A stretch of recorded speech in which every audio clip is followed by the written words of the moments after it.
برادر محترم سفیر امن حضرت قاری محمود احمد قاسمی صاحب، برادر محترم شیخ کبیر حضرت مولانا عبدالصمد درخواستی صاحب کو مبارکباد بھی پیش کرتا ہوں اور خراج تحسین بھی پیش کرتا ہوں۔ آج اگر کسی ساتھی کے ذہن میں یہ سوال ہو کہ یہ علماء پاک فوج زندہ باد کیوں کہتے ہیں، پاک فوج زندہ باد کا نعرہ کیوں لگاتے ہیں، تو میں ان کو جواب دینے کے لیے صرف ایک بات کہنا چاہتا ہوں کہ دیکھیے، اللہ رب العزت نے قرآن مجید میں فرمایا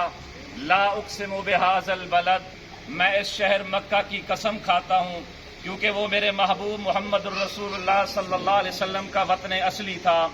اللہ نے اس آیت کے ذریعے اپنے نبی کو اور اپنے نبی کی آنے والی امت کو وطن سے محبت سکھائی ہے۔ میں مدینہ منورہ کے اندر دیکھتا ہوں، پیارے نبی علیہ الصلوۃ والسلام مکہ سے مدینہ تشریف لاتے ہیں، مدینہ سے سفر کے لیے جاتے ہیں تو پہاڑ جبل احد نظر آتا ہے۔ جبل احد کو خطاب کر کے کہتے ہیں ھذا جبل یحبنا ونحبہ، یہ پہاڑ ایسا ہے جس سے ہم بھی محبت کرتے ہیں، یہ پہاڑ کے ذرے ذرے بھی ہم سے محبت کرتے ہیں۔ اس حدیث کے ذریعے بھی ہمیں وطن کی محبت سکھائی گئی، وطن کے ذرات سے محبت سکھائی گئی۔ اس سے آگے چلیں، غزوہ احزاب کو دیکھیں، مدینہ منورہ کے ارد گرد نبی پاک صلی اللہ علیہ وسلم خود بنفس نفیس موجود ہیں، صحابہ کرام کی جماعت موجود ہے، سیدنا صدیق اکبر، فاروق اعظم، عثمان غنی، علی المرتضیٰ موجود ہیں۔ غزوہ احزاب کا پس منظر پڑھیں کہ پہاڑوں کو تراش تراش کر